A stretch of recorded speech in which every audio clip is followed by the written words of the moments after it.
Thanks for having me. Yeah, I just got here from Berlin yesterday, or actually the night before. And I'm Marina. I work as growth lead at Mimi. I'll tell you in a second a little bit about who we are and what we do. And I'm part of this growth hacking track. But I'm not going to talk about reverse engineering or anything like that. But I'm going to tell you a little bit about how we managed to, or how we tried and then managed to use an entire day, or to hack an entire day to generate for us, quite impressive growth within just a few days. So Mimi, probably most of you have not heard of it unless I've already told you about it today, or you're from Berlin maybe. But it's a company. It's like roughly 3 years old, and we are working in the space of hearing. And what that means is we have currently 2 apps. One of the apps is a hearing test app. So you download the app from anywhere. You could do it right now.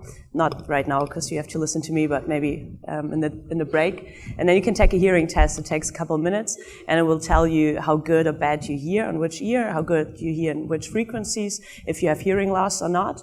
And then you can connect it to your music sources. You can connect it to iTunes, or to Spotify, to SoundCloud. And then it will optimize the music for you based on your individual hearing needs. So if you have hearing loss, for example, if you have issues in higher frequencies, you can hear music the same way someone who doesn't have those issues can. And if you do have hearing loss, and if you know you have hearing loss, actually try it out, and I promise you will hear a difference. We are still quite a small team with 30 people based in Berlin. I've been there since October. We've tested more than 1 million ears, so we have a huge data set of hearing data from all over the world. We can tell you how an average 25-year-old man in Japan hears compared to a 50-year-old woman from the States, for example. We're medically certified, and the technology is something that's quite unique. The thing is that so where we are right now, or what we want to become, is we want to be the standard for personalized sound. And what that means is we right now have these apps out, but we have an SDK which we implemented with a few smaller audio partners. So there's a few streaming services out there which if you download them, you can use our technology within those streaming services. And the goal is, though, to get into all the big ones. So to get to Deezer and to Spotify and to Apple Music, and to get all of those big ones to integrate our technology. So you just have to take a test, and you basically can use it wherever you want. Hopefully in the next couple of months you'll actually see more partners popping up left and right. But the overall goal is actually to also be available, and if you get into your car, that your music is personalized to you.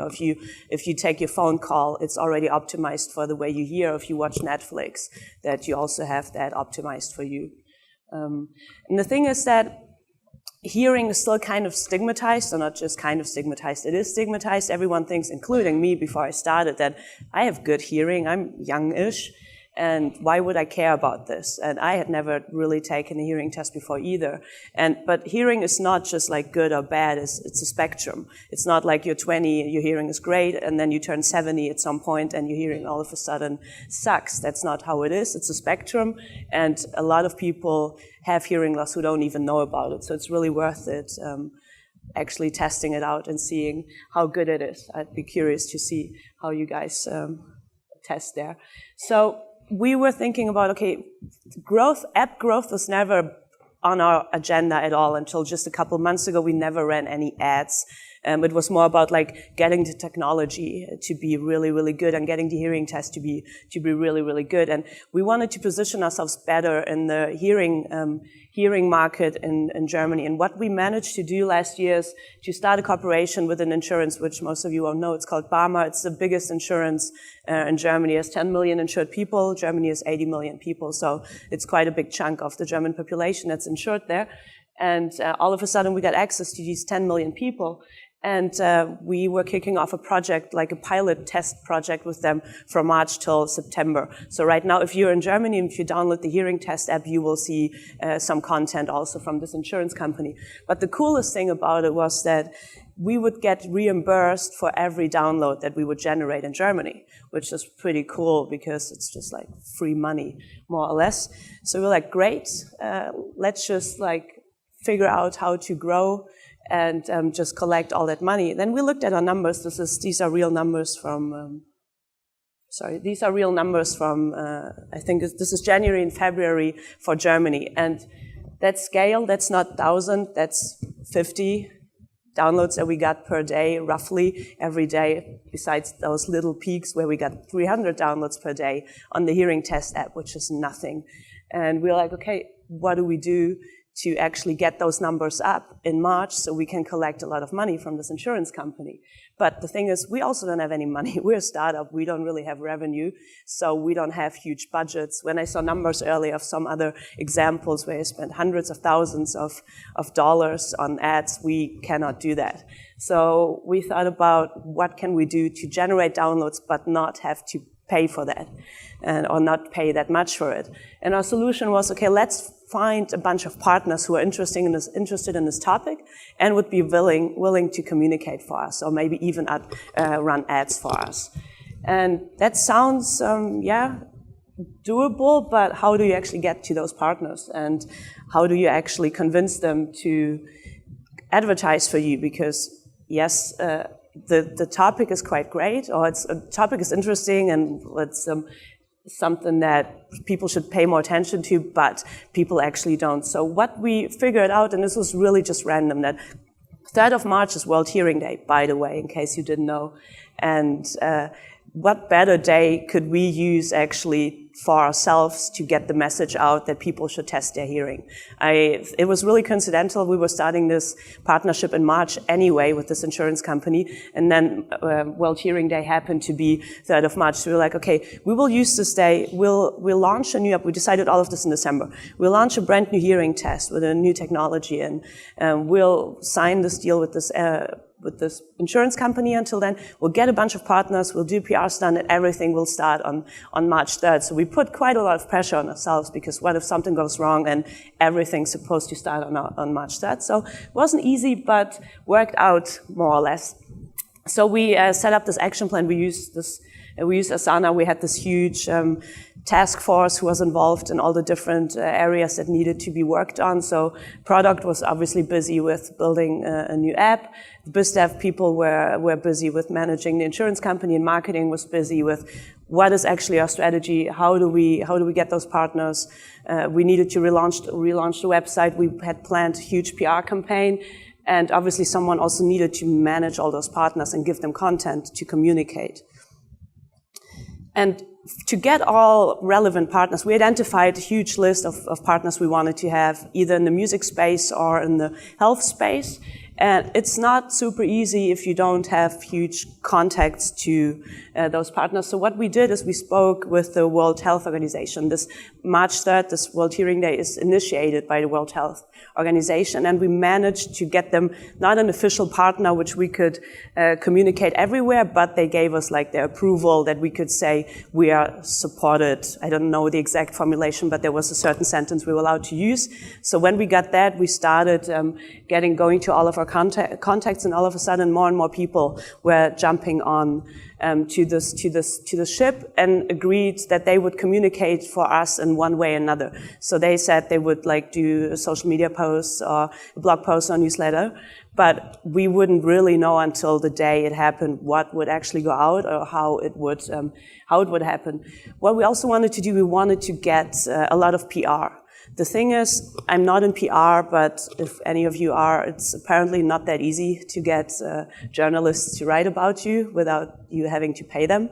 So we thought about what content can we give journalists that's actually relevant to them, and that doesn't just look like we're trying to get free advertising for them. So I mentioned earlier, we have all this hearing data. So how it works is, if I take a hearing test, I'm 29, and we can tell you how old your ears are. So for example, I'm 29, my ears are 45-ish. It's not great, but okay. But we have that for every single person. So we know you are 20, your ears are 20, great. But we have that for every single person that does a test. We have this information. So we thought we would use this information to create a hearing index. So we have a list of 50 cities that we used, where we collected data from our own apps and also noise levels in those cities and accumulated it to an index, like what is the best and worst city, or where do people are more likely to have hearing loss. I think number 1, which is the best city then, is Zurich, and I think the last one was some city in China, I don't remember. So we built a website for this. There's this interactive map. If you browse over the different cities, you get all the information. And we worked with an agency on this, so it's not like we did everything alone. They are kind of experts in creating stunts like these. And then they send out this information to, I don't know how many thousands of media partners. And we're hoping that from March 3rd, they would start to also communicate. But again, nothing guaranteed there. And just to be sure that if nothing happens, obviously we would then run our own campaign. So we did a lot of testing with different target groups, lookalike audiences, all of that, and all different creatives. So we would actually be ready if we had to run our own campaigns, that we would be able to do that below the level that the insurance company would pay us, because otherwise we don't really make any money, obviously, if we pay more than we get. Makes sense.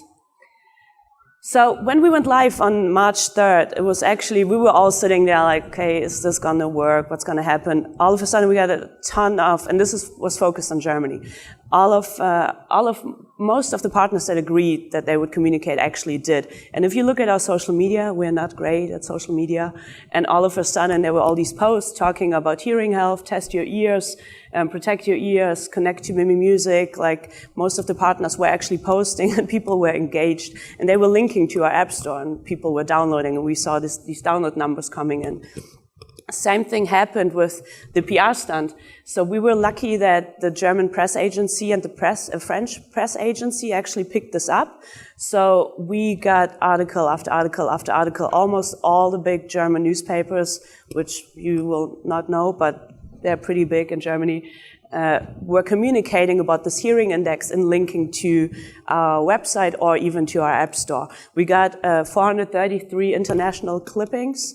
We had never gotten anything in that area ever, and 126 backlinks, and that's actually what the goal here is, because that also has implications obviously for SEO, and that worked out pretty nicely. We had communication all over the world, from India to the States to Malaysia, almost everywhere.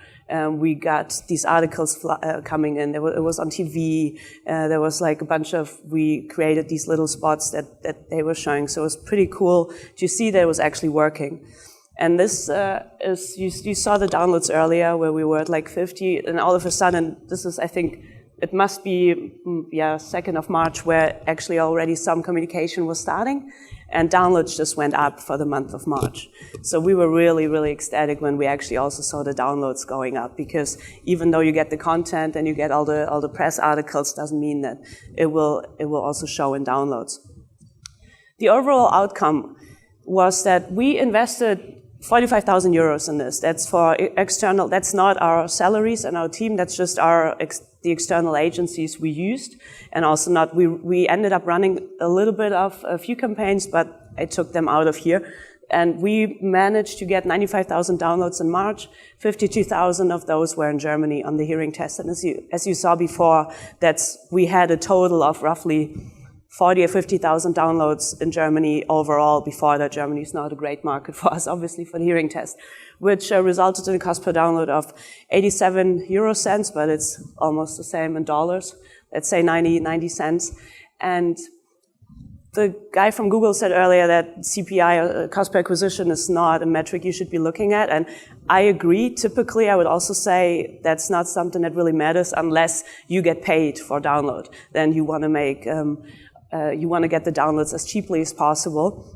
But we were also looking at, obviously, how much does it cost to actually get people to take a hearing test, because that's also information that we wanted to communicate later. And there we were on like €85. When we run campaigns now in Germany, an install is like 150 to €2 if you take a Facebook install on iOS, for example, at the moment for our target groups, and the hearing tests test cost us roughly like $350 to $450. So it is way below what it would have cost us if we had to run these campaigns on our own. What we learned from it a little bit is, because it looks really cool, like especially the press stuff, it looks like really impressive and all the social media content we got. But it was a hell of an effort that we had to put in, because it wasn't just a marketing team, it was actually our entire team that was involved in that. And it's not something we can scale. It's not like not that easily. It's not like if we wanted to do this in the States, we would have to get an insurance company or some partner on board who would pay us for the downloads, and we would have to get all those partners in again. So it's not like we can just repeat this again and again, and that's just not possible or not really feasible. When we were analyzing all of this, we realized that the press articles are really great to show also if you talk to investors, that's always really impressive. But in terms of downloads, not so much. It did a lot for our SEO, but the amount of downloads that came from the articles were actually lower than the amount of downloads, in Germany at least, that the amount of downloads that came from partners. And so we really saw that some partners were really, really great multipliers. So we are going to try to pick some out and establish like bigger partnerships with them in the future. As I said earlier, it was a huge effort, and it was cool for the team. We had like this day where we had to launch, and the app wasn't really ready, to be honest. The week before, when we had to submit it, we were like, actually, we probably wouldn't submit it if we didn't have to, but we just did, and everything worked out in the end. And it was really, really motivating. It was really cool team spirit that we had over those 2 months or 2.5 months that we worked on this project, but it was also crazy exhausting. You could see the entire team after the start of March just being like, okay, we all need a collective break, which is also not really good for your company if your entire team wants to go on vacation. And so that's also a reason why we can't just repeat these kinds of stunts. But what we will do next year again is to have we will do something again on World Hearing Day next year, but we will keep putting out this hearing index and add more cities and get people more active to adding their data in cities where we, for example, don't have enough data yet. So we will continue with that. Overall, it was a really interesting experience. It was the biggest project we've ever done. We now got the first money actually sent from this insurance company, and we've never really made a lot of money. We had a premium test before, but that doesn't really make you money. And we first just got the first big chunk of money transferred, which led us to have a little party, because that was still a really cool experience to saw quite a big sum on our accounts. So yeah, it was definitely worth it, but also a bit with caution. And yeah, if you want to talk a bit more about Mimi later or have questions to that, just approach me. I'll be here for a drink for sure. Otherwise, send me an email or add me on one of the channels. And yeah, thank you very much.